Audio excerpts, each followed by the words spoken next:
WhatsApp guys, welcome back once again. दोस्तों, आज की कहानी जो एक्सप्लेन करने जा रहे हैं वो असल में एक लड़की के इर्द गिर्द घूमती है जिसके कुछ दिनों बाद शादी होने वाली है। और इस लड़की का नाम है क्लारा, जो फिलहाल अभी डेनमार्क जा रही है अपने एक दोस्त के घर पर, जहां वो दोनों शॉपिंग के लिए जाएंगे।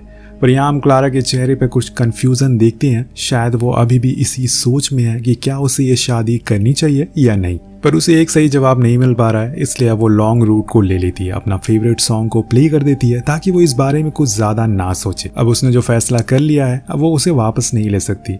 लेकिन उसे ये नहीं पता कि वो अपनी शादी तक पहुंचेगी कि नहीं।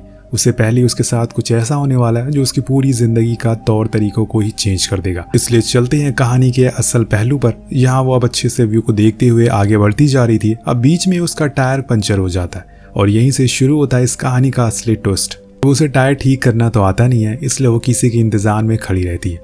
अगर ये उस नॉर्मल रूट को लेती तो शायद उसे वहाँ कोई मिल जाता, पर इस रास्ते में बहुत ही कम लोग आते जाते हैं। लेकिन तभी एक क्रिश्चियन नाम का लड़का उसे मिल जाता है जो कि बहुत ही पोलाइट था। वो उसे बिना कुछ कहे उसकी हेल्प करने लगता है। तभी वो उसे बताता है कि तुम्हारी कार का इग्निशन भी खराब हो चुका है, इसलिए वो उसे भी ठीक करने में लग जाता है और लकीली वो उसे ठीक भी कर देता है। अब यहाँ जैसे हर कोई करता है वैसे ही क्लारा भी उसे थैंक यू कहकर आगे बढ़ जाती है। लेकिन यहाँ उसके दिमाग में न जाने क्या आता है, वो कार को यू टर्न लेती है और उसे लिफ्ट दे देती है और कहती है कि तुम्हें अगर कहीं जाना तो मैं तुम्हें छोड़ सकती हूँ। अब यहाँ सोचने वाली बात ये थी कि वो लड़का आया कहाँ से था। अगर उसके पास कार नहीं थी तो वो इतने लंबे रूट पर चलकर घर कैसे जा रहा था। ये सब सवालों के जवाब आपको कहानी के आखिर में मिलेंगे। अब इसके बाद क्रिश्चियन उसे अपने बारे में बताने लगता है, जैसे कि उसकी अभी कुछ दिन पहले ही शादी हुई है और वो डेनमार्क शिफ्ट हो रहा है, इसलिए वो उसी तरफ जा रहा था। या वो बहुत ही अच्छे से बातें करता है जिस वजह से क्लारा भी उसके साथ कंफर्टेबल हो जाती है और बहुत सी बातें उससे शेयर करती है। लेकिन जैसे जैसे ये धीरे धीरे आगे बढ़ते जा रहे थे, क्रिश्चियन का धीरे धीरे करके बिहेवियर बदलने लगता है, उसका अंदाज भी बदलने लगता है और ये चीज़ क्लारा समझने लगती है। वो उसे गलत तरीके से छूना शुरू कर देता है और ये समझ जाती है। इसलिए वो किसी सही मौके का वेट करने लगती है ताकि वो इस कार से बाहर निकलने का मौका ढूंढना शुरू कर देती है। अब एक टर्न आता है और तभी उसकी नज़र क्रिश्चियन के सीट बेल्ट पर पड़ती है जो कि उसने नहीं लगाया था। वो उसी टर्न पर कार को मोड़ देती है जिससे कि वो जाकर एक खाई में गिरती है। अब यहाँ दोनों बहुत ही बुरी तरह से चोटिल हो जाते हैं। लेकिन यहाँ हम देखते हैं कि क्रिश्चियन कार के बाहर गिरा हुआ मिलता है, लेकिन उसकी हालत ठीक थी। पर क्लारा जो कि कार के अंदर ही थी, उसका एक पैर जो कि सीट के नीचे अटक चुका था, उसे बाहर निकल पाना बहुत ही मुश्किल हो चुका था। इसलिए वो मदद के लिए चिल्लाना शुरू कर देती है। लेकिन तभी क्रिश्चियन उसके पास आता है।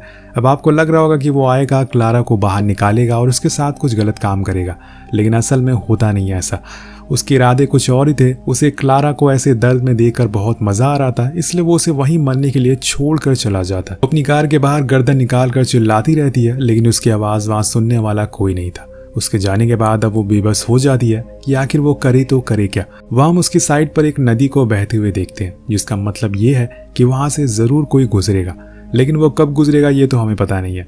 कुछ ही समय के बाद रात हो जाती है और रात ऐसी जगह पे गुजारना इतना आसान नहीं है जितना दिखाया जाता है। सबसे पहली प्रॉब्लम थी ठंड, जो कि अब बढ़ चुकी थी। और यहाँ पर लकीली क्लारा की कार में हीटर होता है, तो वो उसे ऑन कर देती है जिससे ठंड से थोड़ी राहत मिल जाती है। इसके बाद वो अपने बैग को खोलती है जिसमें उसे एक हुडी भी मिल जाती है जिससे वो पहन लेती है। लेकिन इतने में काम नहीं चलने वाला था, क्योंकि ये अभी जिस जगह पर फंसे हैं वो एक जंगल है और यहाँ पर रहते हैं खूंखार जानवर जिन्होंने क्लारा की स्मेल को सूंघ लिया होगा और वो किसी भी समय इनके पास आते होंगे। इसलिए क्लारा फौरन कार की हेडलाइट को ऑन कर देती है ताकि वो रोशनी को देखकर थोड़ा दूर रहे। लेकिन क्या ये आइडिया आपको सही लगा? क्योंकि रोशनी को देखकर उसकी ही तरफ और ज्यादा वो अट्रैक्ट होंगे। अब इसी तरह से डर में पूरी रात गुजर जाती है और सुबह हो जाती है। यहाँ सबसे पहले उसका सामना होता है कुछ चींटियों से जो उसके ऊपर ही चढ़ रही थी, इसलिए वो सबसे पहले तो उन्हें ऊपर से हटाती है। इसके बाद वो अपने साथ लाए पानी को पीती है, लेकिन उसकी बदनसीबी है कि आखिरी पानी की बोतल उसके पास ही बची हुई है और खाना तो वो कब का खा चुकी है, इसलिए अब उसे क्या करना है उसे खुद पता नहीं है। अब ऐसे ही समय बीतना शुरू हो जाता है और रात से सुबह हो जाती है और सुबह से शाम, लेकिन उसे कोई होप नहीं दिख रही थी। उसने गेट खोलने की बहुत कोशिश करी, पर आगे गेट खुल भी गया तो कुछ नहीं हो सकता, क्योंकि उसका पैर तो सीट के नीचे ही फंसा हुआ है। अब या तो कोई आकर उसके सीट को हटाए या फिर उसके पैरों को काट करके अलग करे, या उसे खुद ये काम करना होगा जिससे वो फ्री हो सके। लेकिन उसके पास इतनी हिम्मत नहीं है कि वो ये कर सके। तभी वहाँ क्रिश्चियन वापस आता और अब उसकी हालत और भी बेहतर हो गई थी।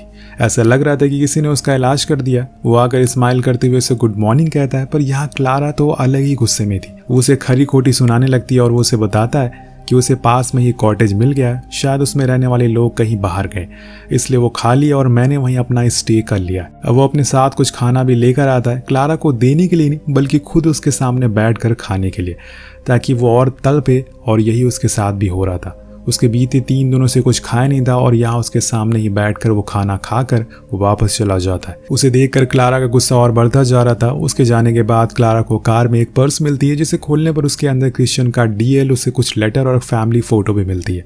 यानी कि इस इंसान का एक पूरा परिवार है, लेकिन वो किसी के साथ ऐसा कैसे कर सकता है, ये बात क्लारा को खाए जा रही थी। शायद उसे किसी तरह का मेंटल डिसऑर्डर है, क्या पता उसने ऐसे कई लोगों के साथ कर चुका होगा। अब आ जाती है दूसरी रात, जिसको काटने के लिए क्लारा को कुछ अलग करना होगा। वहाँ आसपास कुछ हिरन घूम रहे हैं, जिन्हें ढूंढते ढूंढते यहाँ पर आ सकते हैं। तभी उसे डैशबोर्ड पे एक लाइटर मिलता है, जिसे वो पास में ही पड़ी हुई कुछ लकड़ियों में आग लगा देती है, जिससे कि उसे थोड़ी गर्मी मिल सके, क्योंकि अगर वो ज्यादा देर तक हीटर जलाएगी तो बैटरी खत्म हो सकती। लेकिन यहाँ आग की वजह से उसके ऊपर कुछ चूहे दौड़ने लगते हैं और वो उसे बहुत ही ज्यादा परेशान हो जाती है। उसके गुस्से का पारा इतना ज्यादा बढ़ गया था कि वो एक चूहे को हाथों से पकड़ लेती है और उसे अपने हाथ में ही कुचल देती है। अब इसके बाद वो क्या करेगी वो तो आपको पता चल गया होगा। उसने पिछले 4 दिनों से कुछ खाया नहीं है और ऐसे में उसके पास चूहों को खाने के अलावा कोई और चारा नहीं है, इसलिए वो उसे ही खा जाती है। जी हाँ, आपने सही सुना, जब इंसान को भूख लगती है तो वो किसी चीज़ को भी नहीं छोड़ता, अब चाहे वो भूख पैसे की हो या फिर खाने की। एक और सुबह आती और यहाँ पर इतनी दिनों बाद क्लारा को एक होप दिखाई देती है, यानी कि उसे कुछ दूरी पर अपना फ़ोन दिख जाता है। वो एक लकड़ी की मदद से उसे अपनी तरफ करती है, लेकिन अगर इतनी जल्दी सब कुछ ठीक हो गया तो कहानी में मज़ा नहीं आएगा। इसलिए तभी वहाँ एंट्री हो जाती है दोबारा से क्रिश्चियन की, जो उसे बताता है कि जिस फैमिली को वो कॉटेज था कल रात वो लौटा है, लेकिन उसने उन्हें बंदी बना लिया और एक रूम में बंद कर दिया है। अब उस घर में उसका पूरा राज चलता है। ये सब सुन के क्लारा हैरान थी और इसीलिए वो अपना फ़ोन छुपा कर रखती है, लेकिन ना जाने कैसे क्रिश्चियन को इस बारे में पता चल जाता है और वो उसे फ़ोन छीनना शुरू कर देता है। लेकिन क्लारा उसे नहीं देने वाली थी, वो उसे लकड़ियों से वार करती है, लेकिन क्रिश्चियन के पास एक स्क्रू ड्राइवर होता है, जिसे वो क्लारा के मुंह पर हमला करता है और आखिरकार उस फ़ोन को ले लेता है। उसके सामने उसकी आखिरी उम्मीद भी वो तोड़ देता है। लेकिन यहाँ उसने उसे एक और उम्मीद दी थी, यानी कि वो अपने साथ एक बैग लेकर आया था जिसमें अलग अलग तरह के टूल थे और उसमें एक आरी भी थी, जिसे वो उसके पास रखकर जाने लगता है। तो क्लारा कहती है कि तुम्हें अच्छे से पता है ना कि इस आरी से डोर को कट नहीं किया जा सकता। तो वो कहता है कि हाँ मुझे पता है, लेकिन मैंने इसे गेट को काटने के लिए नहीं बल्कि तुम्हारे पैरों को काटने के लिए दिया है, ताकि तुम उसके बाद फ्री हो जाओ। लगता है ये बंदा रॉन्ग टंग वाले 3 फिंगर का बहुत बड़ा फैन है। लेकिन यहाँ अब क्लारा के पास कोई चारा नहीं बस, इसलिए वो एक कदम उठाती है। अब किसी आम इंसान के लिए खुद के हाथों से खुद का पैर काटना इतना आसान नहीं है, और इसी वजह से वो हार जाती है और इरिटेट होकर उस आरी को फेंक देती है। कुछ समय के बाद अंधेरा हो जाता है और यहाँ पर क्लारा के लिए आज 9वीं रात है।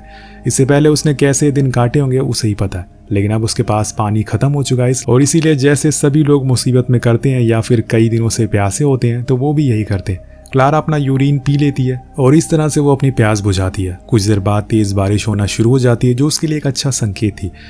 वो पानी को इकट्ठा कर सकती थी। तभी वो रेडियो ऑन करती है, जिसमें बताया जा रहा था कि आसपास जितने भी रोड हैं उन्हें बंद कर दिया गया है, क्योंकि तेज़ बारिश की वजह से रोड ब्लॉक हो चुकी हैं। इसलिए जितने भी लोग कार ड्राइव कर रहे हैं वो या तो घर चले जाएं या फिर लॉन्ग रूट को फॉलो करें। अब वो इसी उम्मीद में बैठी रहती है कि तभी ऊपर वाला उसकी सुन लेता है। वहाँ एक कार आकर रुकती है और एक आदमी टॉर्च लेकर नीचे आ रहा होता है। और यहाँ क्लारा देखती है कि वो असल में कोई और नहीं बल्कि क्रिश्चियन ही है। जब क्रिश्चियन पास आकर देखता है तो वो हिलडुल नहीं रही थी, इसलिए वो कार के अंदर घुसता है और उसे छूने की कोशिश करता है। लेकिन तभी वो जाग जाती है और उसके गले को पकड़ लेती है, और उसने पहले से अपने पास एक नुकीली लकड़ी रखी हुई थी, जिसकी मदद से वो उसके गले पे वार करती है और उसकी कीज को ले लेती है, ताकि उसके ऊपर खड़ी हुई कार को वहाँ से आते जाते कोई देख कर या नीचे आ जाए। उसने उसकी कीज नदी में फेंक दिया था और अब क्रिश्चियन के पास कोई ऑप्शन नहीं बचता, इसलिए वो भागते हुए ऊपर जाता है। लेकिन तब तक वहाँ पर एक शेरिफ की कार आ चुकी थी। वो आसपास देख ही रहा था कि तभी उसके पास क्रिश्चियन पहुँच जाता है। उसे झूठ कहता है कि उसकी कार खराब हो गई, इसलिए अगर वो उसे लिफ्ट दे दे। हालांकि वो पुलिस वाला अगर थोड़ी देर वहाँ रुकता तो शायद क्लारा को ढूंढ लेता, लेकिन ऐसा हो नहीं पाता। वो नीचे ही चिल्लाती रह जाती है, लेकिन यहाँ ऊपर वाला उस पर मेहरबान हो जाता है। अब यहाँ बारिश तेज होने लगती है, जिस वजह से उस जगह पर उसकी कार फंसी हुई थी वहाँ पर पानी भर जाता है और कीचड़ की वजह से उसकी कार घसीटते हुए उस पास वाली नदी में जा गिरती है, बहना शुरू हो जाती है और ऐसे झटकों की वजह से क्लारा का पैर बाहर निकल आता है। अब वो दूसरे साइड वाले गेट को खोलकर बाहर निकलने की कोशिश करने लगती है, इसमें उसे कामयाबी भी मिलती है। वो पहले तो लकड़ी की मदद से ऊपर जाती है। यहाँ से वो चलकर एक घर के पास जाती है जहाँ पर अंदर किसी के चीखने चिल्लाने की आवाज आ रही थी। असल में ये वही घर था जिसके लोगों को क्रिश्चियन ने बंदी बनाया था। वो इस समय अंदर ही है, इसलिए क्लारा धीरे धीरे करके ऊपर आती है और तभी वो अंदर देखती है कि क्रिश्चियन ने उस पुलिस वाले को भी बंदी बना लिया है और उसकी आंखें निकाल रहा है। ये देखकर वो पूरी तरह से सहम जाती है और वहां से जाने लगती है, लेकिन तभी उसकी नजर उस घर के ओनर की बेटी पर पड़ती है जिसको क्रिश्चियन ने बेड पर बांध कर रखा था। अब वो उसे बचाने के लिए चुपचाप अंदर जाती है और उसको खोलना शुरू कर देती है, लेकिन पीछे से एक क्रिश्चियन आ जाता है जिसने पुलिस यूनिफॉर्म पहन रखी थी। यहाँ दोनों में भयंकर लड़ाई हो जाती है और अंदर आते समय पुलिस वाले की बंदूक को उठा लिया था। अब वो उस पर तान देती है, लेकिन वो हार मानने वालों में से नहीं था, इसलिए वो उस पर चढ़ जाता है। लेकिन इतने में क्लारा गोलियां चलाना शुरू कर देती है, जिस वजह से वो रूम से बाहर चला जाता है और नीचे गिर जाता है और खुद के ही लगाए हुए ट्रैप में फंस जाता है। जिसके बाद यहाँ क्लारा फौरन जूली को छुड़ाती है और बाहर आती है। यहाँ पे वो भी सेम वही करती है, यानी कि उसने उसको एक चाकू दिया था और कहा कि इससे अपने पैरों को काट लो या फिर इस ट्रैप को तोड़ लो, मर्जी तुम्हारी है। ऐसे ही मरने के लिए दोनों उसे छोड़कर वहां से चले जाते और इसी तरह से कहानी का अंत हो जाता है। लेकिन आपको क्या लगता है कि क्या सच में क्रिश्चियन मर गया होगा? वो इतनी आसानी से तो मरने वाला नहीं है। इसके आगे ये कहानी हमें नेक्स्ट पार्ट में देखने को मिलेगी। तो नेक्स्ट पार्ट देखने के लिए कमेंट जरूर करिएगा। मिलते हैं अगले वीडियो में। Peace out.